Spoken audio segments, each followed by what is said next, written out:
Mira was a bit of a troubled teen. Her moms loved and supported her, but she was lonely, though she would never care to admit it, and she had a semi-absent relationship with her father, Theo. She knew something was going on with him, but she never looked into it because she didn't want to find something she didn't like. He would disappear for days to months spontaneously, leaving the relationship to be complicated. She also had a baby sister, Saffron, who she loved very much, though a very big age difference. She was very protective of her, but other than her family, the only people she had were her two friends, Arya and Chuck.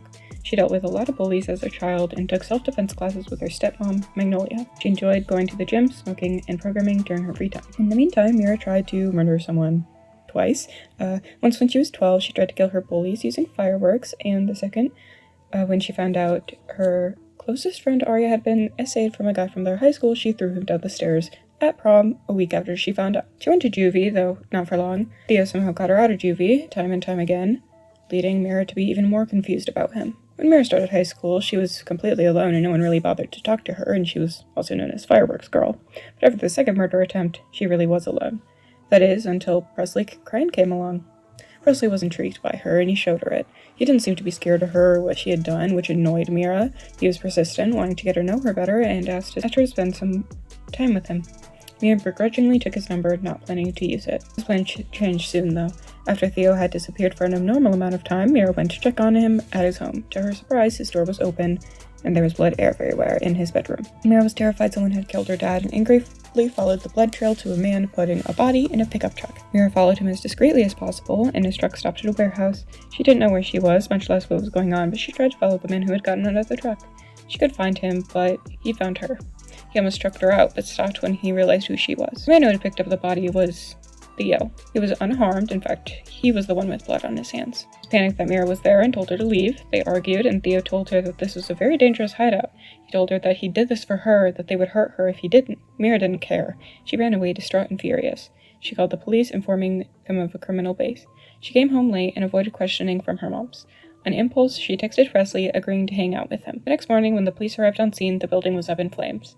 It was said that the hideout of the Professor's Syndicate was that building, which was a dangerous organization of crime. Presley became a coping mechanism, at least at first. He took her mind off of the problems, taking her out to bars and clubs to get her mind off things. She found that he was actually quite sweet and felt herself starting to see him as more than a coping mechanism to avoid her father's betrayal. While waiting for Steph at a playground one day, a couple of the Professor's men came to threaten her. Them abandoned their base, and they wanted to make sure she kept her mouth shut. Mira led them away from the playground and on the way to a different, secluded area. Presley came out of nowhere and knocked out all 4 gang members. Mira was shocked, as he was pretty much an average guy. How did he do that? But she didn't question it for long, because their relationship started to bloom. He even invited her to prom, which she couldn't accept because she was banned from prom, but she did form a close bond with him over the next bit of her life. She continued to be harassed by the gang members, both in real life, online, and through cryptic messages. Mira started to notice a really weird smell linger outside of her school. After days and days of enduring it, she went to check out the dumpsters. In them, she found a body. A dead body. Before she could react, she was cornered by more of Theo's colleagues. This time, they had weapons. Mira managed to disarm and knock out a few, but in the end, she couldn't hold them all off. Her anger got the better of her. She started to scream at one of them that she was beating, and she didn't notice the only conscious gang member creeping up on her until he shot her. School bus arrived shortly afterwards, and the kids discovered the body. Commotion in the hallways about her injuries got the attention of Arya, Shock, and Presley. Presley rushed out, seeing Mira's blood and her body on the bloodied cement, and her mom standing by the ambulance, sobbing. While the doctors worked tirelessly to keep her alive, her family and friends waited outside of the emergency room, distraught. Mira's mother, Zinnia, called Theo beyond furious. When he came in, the normally sweet and kind Zinnia blew up, screaming at him. She knew it was his fault. She put the pieces together. She made him promise when they made up after their breakup that he was out of the crime business. She knew it was a lie and that Theo was the reason that Mira got shot. Theo couldn't refute her blame, though he was confused. He had done everything his boss asked. He was his second in command. He didn't mess up. Why would the boss go after his daughter? Zinnia forced him to leave, breaking into tears as her wife held her. When Mira woke up, she was so scared. She asked the doctors if she would be safe from them, people who shot her, and asked if her family was safe, if the shooters had been caught. They hadn't. Mira reunited with her family in the hospital room, and her friends too. Over the next months, she dropped out of school because of her injury, and Presley visited her every day in the hospital. Her parents got her a therapy dog named Daisy in order for her to have a friend at every moment to help her get through the immense trauma. Mira's recovery was slow and painful, but eventually she was able to live her life semi-normally. And after her young adult birthday, Mira started looking for a job. She found one at the secret agency as a programmer, and she had had enough. She found one at the secret agency as a programmer, as she had had enough action for a lifetime. She moved out to a dank little apartment in Semishuno, and in order to keep safe from her enemies and paranoia, she trained a guard dog named Lily. Presley practically lived at her apartment, stopping by every day and afternoon to play with the dogs, watch movies, and spend time with Mira. Mira was starting to grow comfortable in her new home, her new job, her new life, until Theo showed up at her house. He seemed worried, and after a heated argument, he brought up his reason for coming. He'd been watching her, making sure that his boss didn't make any moves to hurt her again. He came because he saw one of the professor's men looking around her apartment at multiple occasions and suspected he had bad intentions. He said that he cared more about her safety than his life and his job. Mira agreed to hear him out, still wary. He presented evidence, a picture of a man who had been lurking around. To her surprise, it was Presley. She laughed at his face, unable to take him seriously. It was just Presley, she said. Theo looked panicked, telling her that he was not a safe person. He gave her a hard drive with the professor's database, or the part he had access to, and pushed her to get into it with her programming skills. Then he left. Mira did, though it took some time to get past the firewalls, and to her surprise, there was a file on her in there, and also a file on Presley Crane. Dia was right. He was just a low-ranking nobody, and his file said that he was disloyal, but was a member of the gang. Before Mira could process it all, Presley came knocking on her door. Mira let him in, keeping herself collected. She excused herself to the bathroom and came out, holding a knife to his neck. He tucked her down, convincing her it wasn't true, and she believed him because she wanted to. She let her guard down, and Presley pulled out his gun on her. He pushed her down and told her that it was all fake. He told her he started to date her because she was the daughter of the professor's second-in-command, and he thought it would help him climb the ranks. She just sat there in shock. He told her not to attempt to follow him and never to see him again. Before he left, he told her that Theo wasn't the one who messed up and got her shot. It was him. He stole hundreds and thousands of dollars in cash and refused to give any of it to the syndicate, so they went after someone they thought he loved. He left, leaving Mira a wreck on the floor. Mira started to pack her bags. She couldn't stay in the apartment anymore. Presley and Theo had both found her, and she needed a new start. She barely told her friends and family, too betrayed and wrapped up in it all. Through the process, Mira started to feel sick, and she took a pregnancy test. To her surprise, it was positive. She was conflicted if she wanted to keep the baby of such a horrible person, but she knew they would never be Presley's. They would be hers and hers alone. She left her apartment for the last time. She ran into Arya. She was confused why Mira was packing and why she was pregnant and why she was alone, but Mira couldn't bring herself to tell her. Instead, she left. Arya and Chuck were the only people she trusted other than her moms and her sister, so she decided to move to Tomarang, in the neighborhood Arya and Chuck lived. Worried for the baby, isolating herself from everyone. Eventually, she had the courage to talk to them again. She invited her family over and told them about what had happened. Stopped showing up to work because she was too scared to be involved in anything with the agency or the syndicate ever again. Mira gave birth to the baby in the hospital. Sini accompanied her, soothing her all the way through. Mira gave birth to a little boy whom she named Flynn. She did many programming gigs to make money, struggling to parent her new baby all alone while also making money. Flynn was a handful, and he looked so much like his father, and it only took a toll on Mira. Late into Flynn's infancy, a man from the agency came to Mira's door. A field director, Geronimo Vega. He acknowledged her absence from the agency, but instead of firing her, he had an offer for her. She had only ever been working behind a computer for them before, but the agency knew about her other skills. They wanted her to work on a case. She refused, unhappy with the idea, but also scared to leave Flynn. Dr. Vega told her about the case. College students were rapidly going to missing from a nearby university, and the agency suspected it had something to do with an exclusive university club called Club Viper. Must have known something about college students going missing would strike a chord in Mira, who had very protective instinct for young people. He left her to think about the offer, and she was conflicted. She wanted the disappearances to stop, and the job paid well to support her little family. She made arrangements with Arya and Chuck to have Flynn stay over with them when she was at work, and she called Vega to accept his offer. Mira was assigned to be a professor's assistant at the university. She assisted 2 different teachers while helping to get information on the disappearance of the students.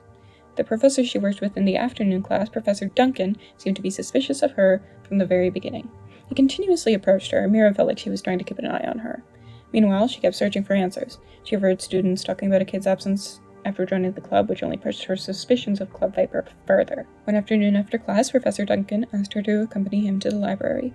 She agreed, cautious. During the library visit, she got to know Professor Duncan a bit better. Just as they were about to leave, someone started to shoot at them. Professor Duncan pulled Mira down, and she panicked. She hated guns after the syndicate tried to kill her and after, well, everything happened with Presley. But then, Duncan pulled out a gun too. Actually, he pulled up 2. He handed one to Mira. It was then she realized he was undercover too. Together, the 2 of them fought off the shooters. They were able to knock out most of them, but one remained. He tried to crawl away. Professor Duncan lifted his mask off his face. He was shocked to see one of his students under the mask. Students pleaded, telling them that, quote, they made him do it. Before he could say more, one of the other assassins used his final bits of energy to kill the student. Mira and Professor Duncan had to run as the authorities were on the way and they couldn't out themselves, even to the police. They went to Duncan's house to wash off the blood of their clothing, and Professor Duncan finally introduced himself. His real name was Anthony Daniels, and he was working with the agency and had been waiting for her to join him. Established that, based on the student's reaction when he was caught, Club Viper is forcing us to work with them by any means necessary. A couple days later, Anthony got a letter in the mail inviting him, as a high-popularity professor, to a Club Viper gala. Club Viper was a club said to be based on popularity and growth. He invited Mira to come in as his plus one. The principal, the head of the Club Viper, and the head of the district council would be there, all suspected to be part of the disappearances. At the party, Anthony and Mira talked more, and eventually the counselor hosting the party got up on stage and introduced himself, as well as the club president. Two of them gave speeches dripping in prestige. There was one thing very unsettling about the club president, but Mira couldn't figure out why. Mira noticed after the speech that the principal and club president were talking in hushed voices, disappearing down the hall. They followed him, having to go into a tight closet or two to hide. They overheard the principal's conversations about the club and the way that the club president was dancing too close to the edge of exposing their operations. After their argument, the principal went one way and Anthony went to follow her. Mira stayed to watch the club president. After a minute or two, the club president called out to Mira. He seemed to not only know that she was there the whole time, but he seemed to know who she really was. And then he revealed how. He was the professor, and he had his men try to kill her. This time, he decided not to kill her. No, he offered her something. He wanted to work with her to defeat a common enemy. Mira wasn't sure who it was, but she was shocked to be face to face with the person who put her through so much, who put the kids in the Club Viper through so much. He tried to convince her, but she pushed him away and ran. Went back up with Anthony, panicked, and he took her home. After he helped her calm down, she told him, well, everything. Her past with Theo, Presley, and the professor. She realized she couldn't work on the case anymore because of her personal relations. Anthony comforted her, and somehow one thing led to another, and the two of them hooked up. Mira had to quit working on the Club Viper case, so she took a break altogether from her job when she found out she was pregnant. She was unsure, and she didn't know Anthony very well, and she was scared she had made a stupid decision. She and him regularly talked after leaving the case, but he was surprised when she invited him to her home to talk in person. She was nervous to tell him, but he took the news very well. They were both anxious about it, but Anthony promised to help make it work. She introduced Anthony to Flynn. It all went fast, but it had to with the baby on the way. Throughout the pregnancy, Mira and Anthony grew closer. They had a baby shower, introducing her mom, friends, and sister to Anthony. He started bonding with the toddler Flynn, and when it was time for the baby to be born, Anthony was there the whole way through. The home birth was rough, but Mira felt like it was all worth it when she was holding her new baby. They named her Carmen Chrome. Mira and Anthony were adjusting to their new life.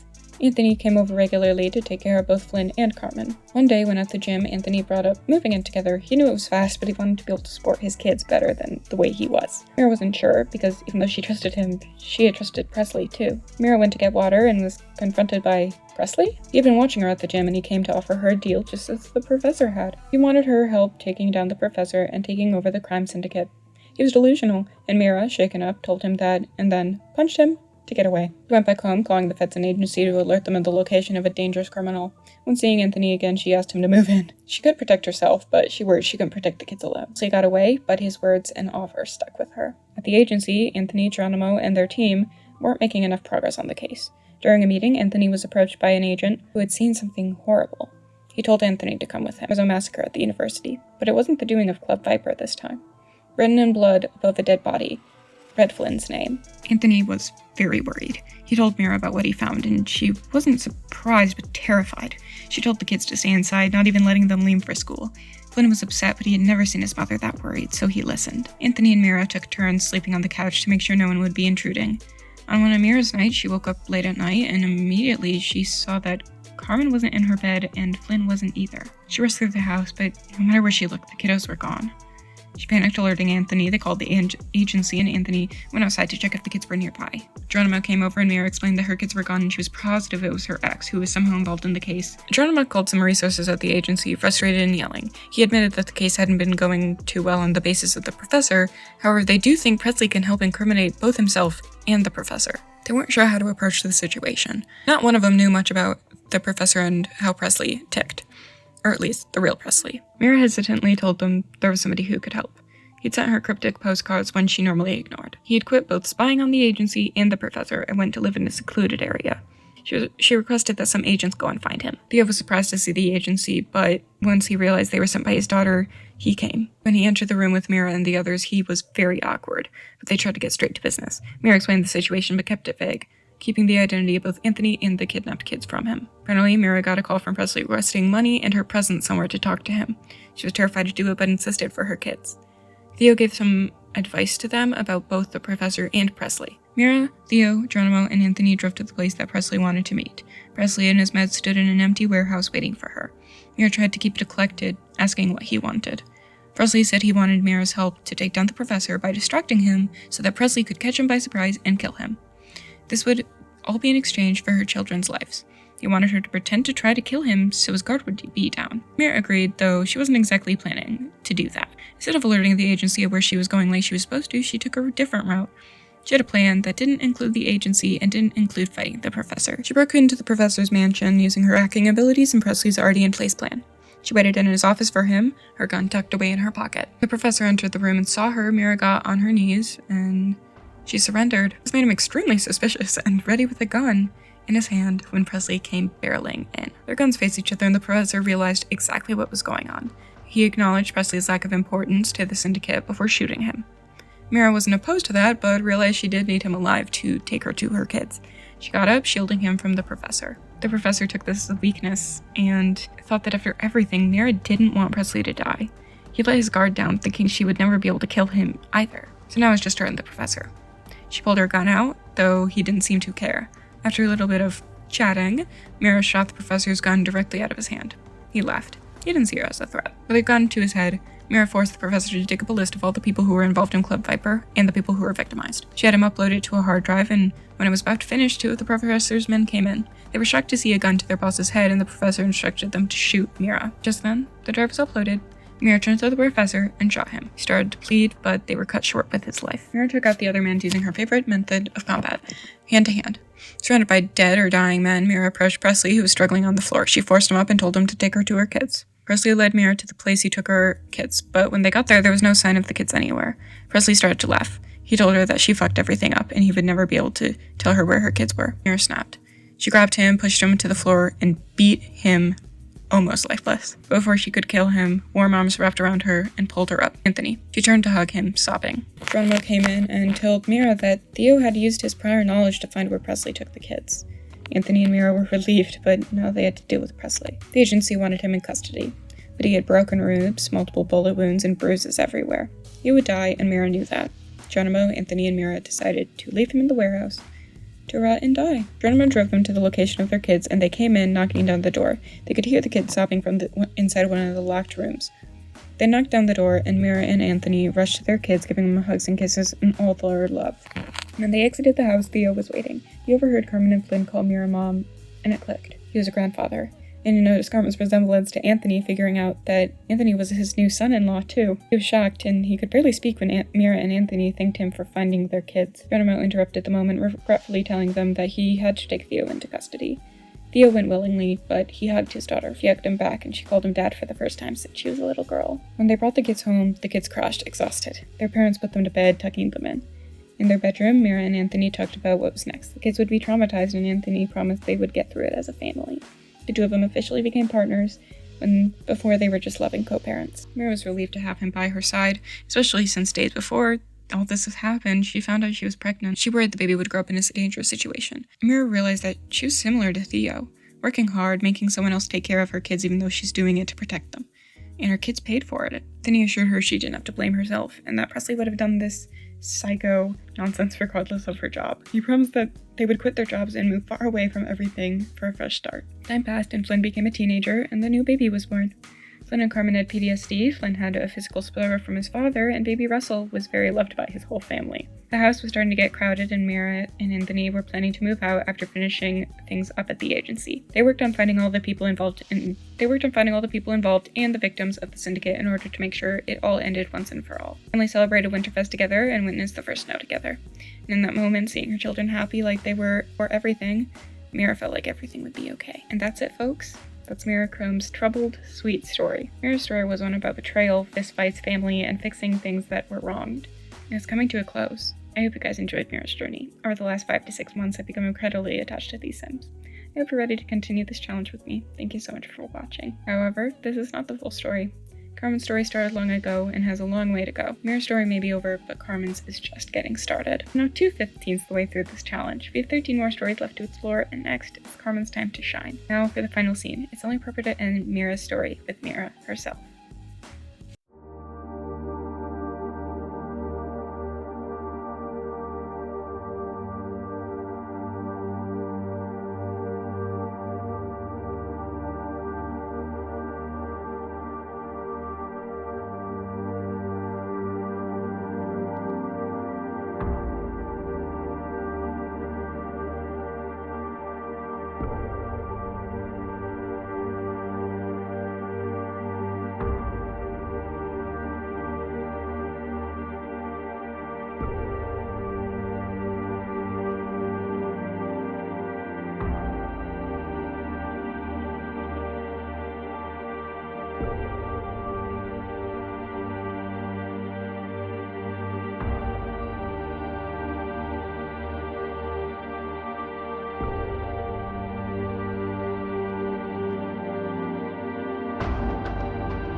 I was born mad, and I blame you. I blame my brothers and I blame my mom and dad. I blame the world for cursing me with youth. And I can't be vicious. I will make you take a long look at your bones. The stuff that makes you shiver when you're alone. I'll make you swallow it, 'cause I can't touch my own. Everybody gets a trophy, but nobody ever wins. Generation 1. I'll die here in my cast, 'cause I'll never be a favorite son. Somebody is to blame, somebody authored all the shame. Just point at who wrote mine, and imagine what I'll do. They gave me pills. I've been talked down from too many windowsills. I've stained countless couches with the guts I've spilled, and all of that just left me feeling ill. So strap me in. Show me how the human race was born in sin. Tell me why that human face does not fit in. Give me the reason why the rapture can't begin. Everybody gets a trophy, but nobody ever wins. In Generation 1, I'll die here in my cast, 'cause I'll never be a favorite son. Somebody is to blame, somebody authored all the shame. Just point at who wrote mine, and imagine what I'll do when I get a gun.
it till 25. You'll find your way, at least that's what they say. I'll never know why.